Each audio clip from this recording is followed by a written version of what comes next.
Hello everyone, welcome back to this amazing session of Sketch with me.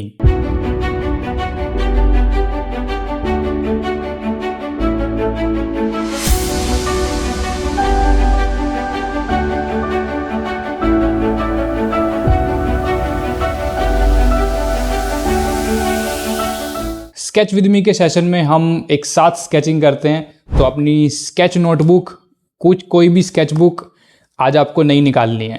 ठीक है, आज आपको चाहिए हैगी कोई भी एक रफ नोटबुक या फिर एक डायरी, क्योंकि आज हम करने वाले हैं डायरी स्केचिंग।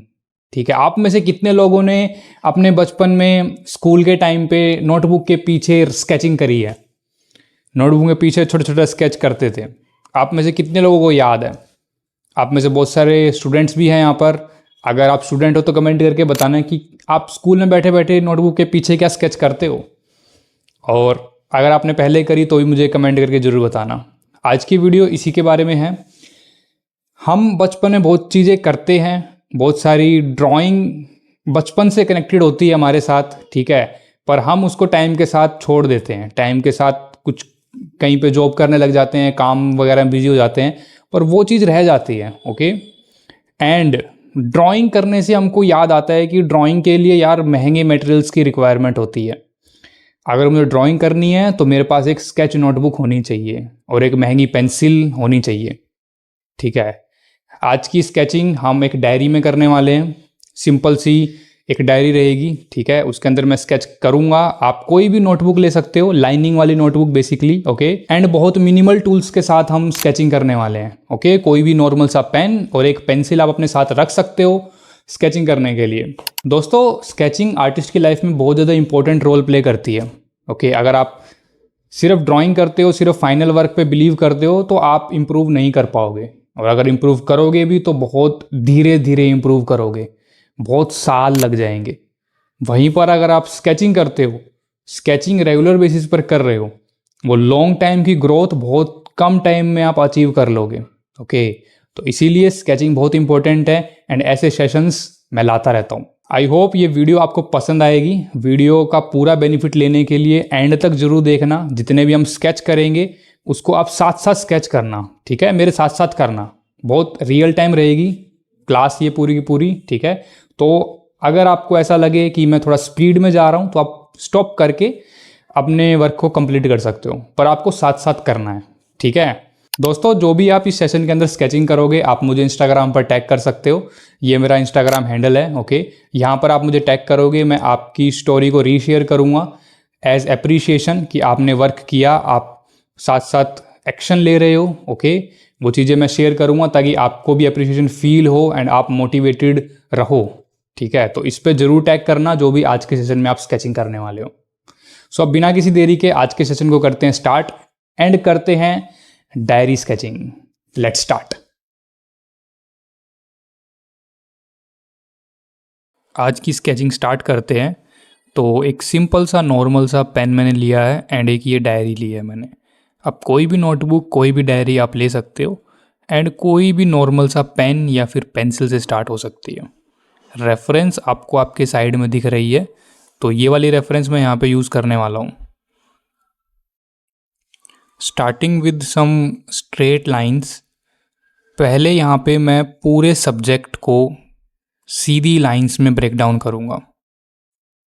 जैसे ही ये सारी चीज़ें स्ट्रेट लाइन में हो जाती है, उसके बाद मैं फिर कर्व को ऐड करूँगा। ओके, स्टार्टिंग में पहले फेस पे काम कर रहा हूँ मैं, एंड मेरा पर्पज़ यहाँ पे एकदम डिटेल में जाना नहीं है। बेसिक सा आउटलाइन स्ट्रक्चर, वो कंस्ट्रक्शन क्या मैं दे पा रहा हूँ, वो मेरा गोल है यहाँ पर। ओके, इस फिगर के प्रोपोर्शंस को अंडरस्टैंड करना, एंड ये जो एक कर्व आ रहा है ना बॉडी में, एक लाइन ऑफ एक्शन जो यहाँ हमको दिख रही है। ठीक है, ध्यान से समझना इस पॉइंट को जो मैं यहाँ में बताने जा रहा हूँ आपको। लाइन ऑफ एक्शन बहुत इंपॉर्टेंट है एक फिगर को बनाने के लिए। इसको आप बिल्कुल बेसिक से अगर मैं आपको समझाऊं, बेसिक सा मतलब है कि फिगर की रीढ़ की हड्डी कैसे जा रही है। बस अगर आपको वो पता लग गया, कमर से लेके नीचे तक पूरी बॉडी का मूवमेंट आपको पता लग जाएगा, और वो आप ड्रॉ भी कर सकते हो एक बार के लिए। ठीक है, एक बार के लिए आप बना भी लो पेपर पर। यहाँ पर तो मैं सिर्फ दिमाग में सोच रहा हूँ उसको, लेकिन जब आप स्टार्ट कर रहे हो तो बना लो पेपर पे। उससे आपको क्या होगा ना, उससे आसानी हो जाएगी कि जो भी मैं कर रहा हूँ उसका एक्सेस मुझे पता लग जाएगा कि बॉडी ऐसे घूम रही है, सिर तो इसका आगे की तरफ है, ठीक है, कमर नीचे से घूम के आगे की तरफ आ रखी है ना। तो वो सबसे इम्पोर्टेंट रहेगा यहाँ पर। अक्सर बिगिनर्स में मैंने ये देखा है कि वो डिटेल्स पर ज़्यादा फोकस करते हैं, इसके चेहरे की आँख नाक मुंह कहाँ पे है, हाथों का जो कर्व है, जो मसल है, वो चीज़ें कहाँ पे है। वो चीज़ें ज़रूरी हैं, मानता हूँ कि वो सारी चीज़ें इम्पोर्टेंट है, लेकिन स्टार्टिंग में अगर आपके प्रपोर्शन ही ठीक नहीं है, ठीक है, प्रपोर्शन ही गलत हो रहे हैं, तो बाकी डिटेल ऐड करके क्या फ़ायदा। इसीलिए जो आज का ये लेसन है, और मैं काफ़ी सारे लेसन्स मैं इन्हीं चीज़ों पर लेकर आने की कोशिश करता हूँ, क्योंकि ये सबसे पहली बेसिक नीड होती है कि पहले हम अपना बेस तैयार करें, अपना जो बेस है उसको स्ट्रॉन्ग करें। तो इसीलिए मेरी कोशिश ये रहती है कि मैं बेसिक्स पर ज़्यादा वीडियो लेकर आ पाऊँ, क्योंकि ऑनलाइन हम बहुत डिटेल वर्क देखते हैं, ऑनलाइन डिटेल वर्क देखने की ज़्यादा आदत होती है हमारी। बहुत कम ऐसे आर्टिस्ट हैं जो अपना स्टूडियो का काम, अपना प्रैक्टिस वर्क शेयर कर रहे हैं, ठीक है। और कभी भी आप किसी का फाइनल वर्क देख के सीख नहीं सकते। आप उनका प्रैक्टिस वर्क, किस तरीके से वो सोचते हैं, कैसे वो प्रैक्टिस कर रहे हैं बिहाइंड द सीन, वो देखकर ही आप सीख पाओगे। और मेरी ये कोशिश है कि मैं आपको वो सारी चीज़ें कवर करवा पाऊँ जो भी मैं खुद करता हूँ, ओके। इसलिए ऐसी और वीडियोस के लिए आप मेरे चैनल को फॉलो कर लेना, सब्सक्राइब कर लेना, ओके। वीडियो पसंद आए तो वीडियो को लाइक ज़रूर करना, ठीक है। उससे क्या होता है, उससे एक तो मुझे मोटिवेशन मिलेगा, एंड ऐसी और भी वीडियोस मैं बना पाऊँगा ताकि आपको नॉलेज मिलती रहे। इसीलिए ये चीज़ें ज़रूर करना, ओके। देखो, ये सारी चीज़ें आप साथ साथ करो, जैसे जैसे मैं कर रहा हूँ वैसे वैसे करो। वीडियो को मैंने रियल टाइम रखा है, जितनी स्पीड से मैं कर रहा हूँ वही सेम टू सेम मैं आपको दिखा रहा हूँ, ओके। तो आप साथ साथ कर सकते हो, कुछ भी फास्ट नहीं है यहाँ पे, बिल्कुल सिंपल जैसा होता है एक्चुअल में, जैसे मैं करता हूँ वही चीज़ मैं आपको दिखा रहा हूँ। डायरी पे हालांकि मैं करता नहीं हूँ स्केच, पर मुझे आइडिया आया कि करना चाहिए, तो इसीलिए ये सेशन मैं आज आपके साथ शेयर कर रहा हूँ। तो डायरी का जो पेपर है वो थोड़ा सा स्मूथ है, पेन को चलाने में थोड़ी प्रॉब्लम आ रही है मुझे यहाँ पर, ओके। हर एक पेपर का अपना अलग एक्सपीरियंस होता है। मैं बेसिकली एक मीडियम सरफेस या फिर रफ़ पेपर पे ज़्यादा काम करता हूँ। तो ये पेपर स्मूथ है, इसलिए पेन भी थोड़ा फिसल रहा है, कंट्रोल कम आ पा रहा है। तो इसीलिए हो सकता है कि लाइंस आपको थोड़ी सी टेढ़ी मेढ़ी लगे यहाँ पर, ठीक है। पर आप अगर इसी पेपर पे कई सारे स्केचेस कर लोगे तो आदत हो जाएगी फिर, ठीक है। पहले स्केच में ही सबसे ज़्यादा प्रॉब्लम होती है हमको। अब पूरी बॉडी का मैं प्रपोर्शन देख रहा हूँ कि पूरी बॉडी ठीक तो लग रही है क्या, वो सबसे पहला मेरा गोल है यहाँ पर। बॉडी के प्रोपोर्शंस मेज़र करने के लिए आपको टोटली अपनी आँखों पर रिलाई करना पड़ेगा। अगर आप एक फ़ोटो से कर रहे हो तो, अगर आप प्रिंट आउट निकलवा के कर रहे हो तो वहाँ पे कुछ मार्किंग, कुछ मेज़रमेंट्स ली जा सकती हैं। तो इसीलिए अगर आप एक बिगिनर हो तो मैं तो यही सजेस्ट करूँगा कि आप पहले प्रिंट आउट निकलवाओ, side by side print out को रखो, देन उसके बाद प्रैक्टिस स्टार्ट करो। उससे आप मेज़रमेंट भी ले पाओगे एंड काफ़ी सारी चीज़ें सही हो पाएंगी। बाद में आप कुछ इस तरीके से हैचिंग भी ऐड कर सकते हो, थोड़ा सा डेप्थ देने के लिए। ये मैं इसलिए ऐड करता हूँ ताकि थोड़ी सी मज़ा आ जाए, ठीक है, थोड़ी सी डेप्थ फील हो स्केचिंग के अंदर एंड वर्क करने में इंटरेस्टिंग लगे, इसीलिए मैं चीज़ें करता हूँ। तो एक और स्केच करते हैं। स्टार्टिंग उसी सेम तरीके से कर रहा हूँ मैं। आप ध्यान से देखो ज़रा कि फेस को मैंने कुछ सिंपल सीधी लाइंस में तोड़ लिया, ठीक है। पहले मैं हेयर्स के लिए ये चीज़ कर रहा हूँ, उसके बाद फेस के लिए करूँगा एंड फिर पूरी बॉडी के लिए यही चीज़ करने वाला हूँ। एक जो मेन चीज़ यहाँ आप ध्यान रख सकते हो कि आपका जो स्केच है ज़्यादा एकदम से ज़्यादा छोटा भी ना हो और एकदम से इतना बड़ा भी ना हो जाए कि आपके पेपर पे फिट ना हो। तो पहले से ही जो मार्किंग आप करो, पूरी बॉडी का एक बार आप अंदाज़ा लगा लो कि पूरा स्केच क्या इस पेपर पे आ जाएगा मेरा, या क्या मेरा स्केच काफ़ी ज़्यादा छोटा लग रहा है, पेपर काफ़ी ज़्यादा बच रहा है आपका। मैंने बहुत बार देखा है कि या तो बहुत छोटा सा स्केच बना देंगे, पूरा पेपर फ्री पड़ा है और एक छोटा सा स्केच बना दिया, या तो इतना बड़ा बन जाएगा कि पूरा स्केच ही कंप्लीट नहीं होगा उस पेपर पे। तो यहीं से निकल के आती है एक और कॉन्सेप्ट, कंपोजिशन का कॉन्सेप्ट। अगर आप ये छोटी सी चीज़ अपने डेली स्केचिंग में करने लग जाओ तो आपकी कंपोजिशन बहुत अच्छी हो जाएगी।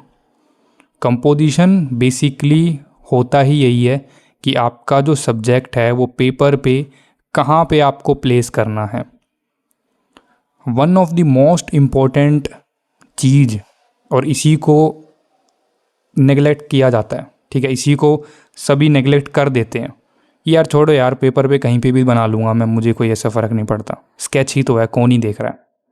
लेकिन अगर आप इसको इस तरीके से सोचो कि अगर आपको फ्यूचर में कोई एक सुंदर पेंटिंग बनानी है एंड वो सुंदर पेंटिंग आपको यही नहीं पता होगा कि वो उसकी कंपोजिशन कैसे डिसाइड होगी, तो वो पेंटिंग बेकार लगेगी। एंड ये छोटी छोटी चीज़ें आप अपने स्केचिंग में भी लेके आते हो तो आपका फ्यूचर वाली ग्रोथ इंप्रूव हो रही है इससे डायरेक्टली। तो ये सिर्फ आज की स्केचिंग के लिए नहीं है, ये आपकी लॉन्ग टर्म ग्रोथ के लिए है, ठीक है। तो स्केचिंग जब भी हम करते हैं, कुछ ना कुछ आप अपना मोटिव बना के चलो कि मुझे आज की स्केचिंग से लाइन अच्छी करनी है मेरी। आज अगर मैं स्केच करने बैठ रहा हूँ तो मुझे कंपोजिशन अच्छी करनी है। आज की स्केच के अंदर मैं हैचिंग को ट्राई करके देखूँगा। इस तरीके से आप गोल बनाओ अपना स्केचिंग करते वक्त। स्टार्ट करने से पहले ही सोच लो कि मुझे आज 5 मिनट के अंदर बना के देखता हूँ, चलो ठीक है। ऐसा मैं पर्सनली करता हूँ, हर दिन कुछ ना कुछ एक नया चैलेंज मैं अपने आप को देता हूँ कि स्केच तो कर रहा हूँ लेकिन रोज़ रोज़ की तरह नहीं करूँगा। मैं कुछ चैलेंज रखता हूँ, या तो कम टाइम में करूँगा या कुछ एक स्पेसिफिक चीज़ पर फोकस करते हैं। सिर्फ पोर्ट्रेट का स्केच करते हैं आज, केवल फिगर्स का स्केच करते हैं आज। ये चीज़ें मेरे दिमाग में चलती हैं। तो इसी तरीके से आपको भी सोचना है। ये तो कुछ मैंने आपको आइडियाज़ दिए, इसके अलावा भी कई सारी चीज़ें हो सकती हैं स्केचिंग के अंदर। यहाँ पे जो ये बॉडी है, ये जो फिगर है, इसको पूरा कंप्लीट ना करके मैं अपर बॉडी पे थोड़ा ज़्यादा फोकस करूँगा एंड वैल्यूज़ पे थोड़ा सा कोशिश करूँगा कि हैचिंग के थ्रू मैं वैल्यूज़ निकाल पाऊँ। तो वैल्यूज़ काफ़ी अच्छी है इसके अंदर, लाइट एंड शेडो काफ़ी अच्छे से डिवाइड हो रखी है, तो वो काफ़ी इंटरेस्टिंग लग रहा है मुझे। तो वही चीज़ मैं इस पर थोड़ा फोकस करता हूँ। दोस्तों, जो भी मैं रेफरेंसेस यहाँ पे यूज़ कर रहा हूँ उन सभी का लिंक आपको डिस्क्रिप्शन में मिल जाएगा। ऑल्सो आप मेरे पिंटरेस्ट अकाउंट पर चेक कर सकते हो, ये सभी मैं ऐड करता रहता हूँ। अगर आप वहाँ पे कनेक्टेड रहोगे मेरे से तो वहाँ से आप डायरेक्टली रेफरेंसेस निकाल कर प्रैक्टिस कर सकते हो। पुराने स्केचिंग के सेशंस भी हैं मेरे चैनल पर, उसको भी देखना मत भूलना। उनमें भी काफ़ी सारी इन्फॉर्मेटिव चीज़ें मैंने बताई है। ऊपर आई बटन में लिंक दिया है मैंने, जाके चेक कर लेना उसको भी एक बार। अब जैसा कि इसके हाथ में और बालों में एकदम से डार्क मुझे दिख रहा है, तो वहाँ पे डायरेक्टली मैंने हैचिंग लगाई और वो अलग कर दिया, ठीक है। वो एकदम डार्क वाला पार्ट है हमारा। तो इस तरीके से मैं तो प्ले करता हूँ वैल्यूज़ के साथ, ओके। एंड आप भी कोशिश करो कि शेडिंग, हैचिंग, ब्लेंडिंग, सारी चीज़ों के साथ आप भी स्केचिंग के अंदर इंक्लूड कर पाओ। हालांकि स्केचिंग ऐसा नहीं बोलता कि स्केचिंग में ये सब करना ज़रूरी है। बहुत सारे लोग स्केचिंग और ड्राइंग में कंफ्यूज हो जाते हैं। जब मैं ड्राइंग शब्द का यूज़ करता हूँ, जब मैं स्केचिंग शब्द का यूज़ करता हूँ। और अगर आप नए हो मेरे चैनल पर, पहली बार मेरी वीडियो देख रहे हो, तो भी आप में से कितनों को पता है कि स्केचिंग क्या होती है, ड्राइंग क्या होती है। शायद आप भी कंफ्यूज ही होगे कि what is sketching, what is drawing. आज हम यहाँ पे स्केच कर रहे हैं, तो स्केचिंग बोल के मैं क्या, मेरे दिमाग में क्या प्रोसेस चलती है। अगर वो चीज़ आपको क्लियर करनी है, उसके लिए भी मेरी पुरानी जो स्केचिंग की वीडियो है चेकआउट करना, ठीक है। ऊपर आई बटन में भी लिंक दिया है मैंने, ज़रूर चेक करना, आपको एकदम सारी चीज़ें क्लियर हो जाएंगी। देखो, इस पूरी बॉडी पे मेरा डिटेल्स पे ध्यान नहीं है, फेस पे मैंने इतना डिटेल नहीं किया, ना ही जो कपड़े का टेक्सचर है वो चीज़ें भी नहीं बनाई मैंने। मेरा गोल क्लियर था स्टार्टिंग से ही कि मैं इसकी वैल्यूज़ को थोड़ा देखता हूँ, क्योंकि ये चीज़ मुझे इस पर काफ़ी ज़्यादा अट्रैक्ट कर रही थी तो मैंने उस चीज़ को ट्राई किया। कुछ लोगों का हाथ नहीं बनता, फिगर के अंदर हाथ नहीं बनता, पैर नहीं बनता, वो लोग स्पेसिफिकली सिर्फ हाथ और पैर की स्केचिंग कर सकते हैं। अब ये फिगर मैंने बनाई, ओके, अगर इसका हाथ मैं बनाना चाहूँ तो यहाँ पे भी बना सकता हूँ, और मैं इसको अलग से, ठीक है, दूसरा पेपर मेरे पास खाली है, उस अलग पेपर पे भी मैं इसको एक अलग से स्केच कर लेता हूँ। ये भी किया जा सकता है, ठीक है। ज़रूरी नहीं है कि एक ही स्केच के अंदर आपका सारा कुछ सही आ जाए। एक स्केच को आप कई कई बार भी कर सकते हो प्रैक्टिस, अलग अलग एरिया को। अगर आपको ऐसा फील हो रहा है कि नहीं ये एरिया मुझे दोबारा से करना चाहिए प्रैक्टिस, तो उस एरिया को आप दोबारा से कर सकते हो प्रैक्टिस। दोस्तों, अगर आपको मेरे स्केचिंग के सेशंस पसंद आते हैं और अगर आप सच में लाइक करते हो, सच में आपको नॉलेज मिलती है, वैल्यू मिल रही है इनसे, तो कमेंट में स्केच टाइप करना, sketch with a blue heart. उससे मुझे पता लग जाएगा कि आप स्केचिंग को लेके पैशनेट हो। एंड ऐसी और वीडियोस और रियल टाइम वीडियोस मैं कोशिश करूँगा आपके साथ लेकर आने की, जिससे कि आपको हेल्प हो पाए एंड आपका जो स्केच है उससे आप ग्रोथ कर पाओ, ओके, उससे आपकी बाकी चीज़ें भी इम्प्रूव हों। केवल स्केच करने को नहीं करना, ऐसे करना है कि आप ग्रो कर पाओ, आपकी ड्राइंग इससे इम्प्रूव हो, आपके प्रोपोर्शंस इम्प्रूव हो, आप कंपोजिशन अच्छी कर पाओ। That is our main goal. Last में आप देखो कि इस तरीके से मैंने हल्की हल्की हैचिंग भी ऐड करी है, ओके, बिल्कुल हल्की सी है, वो पेन को लेटा के मैंने किया। तो ये भी एक आप बोल सकते हो एक्सपेरिमेंट का पार्ट है। अभी तक मैं पेन को एकदम सीधा रख के ही यूज़ कर रहा था, लेकिन अब लेटा के देखा तो पता लगा अरे ये तो काफ़ी हल्की जा रही है, ओके, एंड इसको भी मैं अपनी स्केचिंग के अंदर यूज़ कर सकता हूँ। Okay, so let's move on to our next sketch. अब की बार यहाँ पे इस स्केच के अंदर जो चीज़ मुझे लग रही है मुझे करना चाहिए उस पर काम, वो है फेस। तो फेस पर हम थोड़ा सा ध्यान देंगे। फेस के लिए मैं डायरेक्टली कुछ लाइंस बना रहा हूँ यहाँ पर, ओके। हालांकि पूरी फिगर बनाऊँगा मैं यहाँ पर, लेकिन ज़्यादा फोकस मैं फेस पे करूँगा, और ये सबका अपना अपना होता है, ठीक है। कोई पूरी फिगर पे ध्यान दे सकता है, किसी स्केच के अंदर आप कुछ और फोकस में रख सकते हो, ओके, ये चीज़ मैंने पहले भी बताई। अब यहाँ देखो, बहुत आराम से जस्ट उसकी शेप, उसके एंगल को मैं देख रहा हूँ। अगर एक बार वो चीज़ मेरे को समझ में आती है, मेरा काम बहुत आसान हो जाएगा। मैंने मार्किंग किया, प्लस बनाया, जिससे कि मुझे आईज़ एंड नोज़ का एरिया पता लग गया। आईज़ के एरिया के लिए मैं इस तरीके से ब्लॉक इन कर रहा हूँ यहाँ पे। ब्लॉक इन बेसिकली कुछ नहीं होता, बेसिकली हम कुछ लाइंस के अंदर किसी चीज़ को रख देते हैं, एक बॉक्स के अंदर रख देते हैं, ठीक है, ब्लॉक के अंदर रख देते हैं, वही ब्लॉक इन होता है। तो अगर आपको बेसिक लाइन बनानी भी आती है तो भी आप एक ब्लॉक इन कर पाओगे, लेकिन बात वो आती है कि आप क्या आँखों को, नाक को सही जगह पर रख पा रहे हो क्या। अगर मैं आपको बोलूँ इस आँख की जगह पर एक बॉक्स बना दो, तो हर कोई बना सकता है, लेकिन बहुत कम लोग हैं जो बिल्कुल सही जगह पर बनाएंगे, जहाँ पर वो आँख आनी चाहिए वहीं पर ब्लॉक बनेगा। तो दोस्तों, सीखने वाली बात ये नहीं है कि ब्लॉकिंग कैसे करते हैं, सीखने वाली बात ये है कि कहाँ पे करना चाहिए, कैसे करते हैं, ठीक है, कैसे करना चाहिए हमको। आँख, नाक, मुंह के लिए कहाँ रखूँ जिससे कि वो फील आ पाए। अब बॉडी पर मूव ऑन कर रहे हैं, इसके लिए भी मैं सीधी स्ट्रेट लाइंस कोशिश करूँगा एक ही बार में लगाने की। यहाँ पर मैं फ़्लो मेंटेन करने की कोशिश कर रहा हूँ। स्केचिंग करते वक्त हम फ़्लो पे भी ज़्यादा ध्यान देते हैं, ओके। जब आप जेस्चर स्केच करोगे वहाँ पे सबसे ज़्यादा इम्पोर्टेंस होती है फ़्लो की। पेन को एकदम, जैसे पेन पकड़ा है मैंने यहाँ पे, अगर पेंसिल से भी कर रहे हो तो भी ऐसा ही होगा। एक ही बार में लाइन, इस तरीके से एक ही बार में नीचे से एक फ़्लो में अगर लाइन आ रही है आपकी, वो होता है फ़्लो। एक ही बार में आप लगा पाओ, तो इस चीज़ को भी आप ध्यान देना, इस चीज़ की भी आप प्रैक्टिस ज़रूर करना, ओके। देखो इस तरीके से समझ में आ रहा है आपको, एक ही बार में कैसे खींच रहा हूँ यहाँ पे लाइन, है ना। ये देखो, कुछ मार्किंग करी पहले मैंने, फिर उसके बीच में एक लाइन खींच दी आराम से हल्की सी, और अच्छा भी लगता है स्केच, बजाय कि बहुत सारी लाइन्स आप बनाओ। अगर आपका स्केच कुछ ही लाइन में कंप्लीट हो जाए तो बहुत खूबसूरत स्केच निकलता है हमारा। इसी तरीके से आप हैचिंग कर सकते हो। जब हम लाइंस की बात करते हैं तो लाइन अगर आपको इम्प्रूव करनी है तो आप हैचिंग करो, ठीक है। इस तरीके से आप हैचिंग भी करोगे तो भी आपकी लाइन ही इम्प्रूव हो रही है। देखो, हर एक चीज़ में लाइन है, हर एक चीज़ में एक शेप है, ठीक है। तो ऐसा मत समझो कि आप एक लाइन की प्रैक्टिस कर रहे हो। आप अगर लाइन की प्रैक्टिस कर रहे हो तो उससे आपका फेस भी इम्प्रूव हो रहा है, उससे आपकी फिगर भी इम्प्रूव हो रही है, उससे आप अगर आप लैंडस्केप करते हो तो वो भी इम्प्रूव हो रहा है, सिर्फ एक लाइन को इम्प्रूव करने से, ठीक है। इस पर मैं एक बहुत जल्द वीडियो लेकर आऊँगा।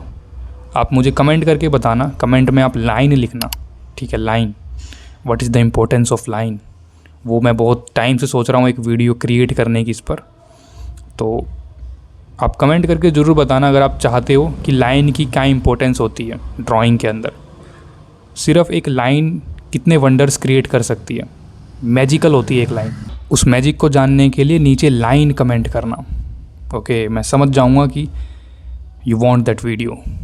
यहाँ पे जो फिगर बन रही है, अब हमने बना तो दी फिगर, लेकिन इसकी कंपोजिशन, इसके जो प्रपोर्शंस हैं उसका ही मेरे को ध्यान रखना है। कंपोजिशन तो मैंने ठीक करी कि ये तो बीच में आ रही है पेपर के, लेकिन जो इसकी प्रपोर्शन है वो थोड़े से ऑफ लग रहे हैं मुझे। हाथ थोड़ा छोटा लग रहा है ना, फेस थोड़ा बड़ा लग रहा है, ये आप भी फील कर पा रहे हो क्या?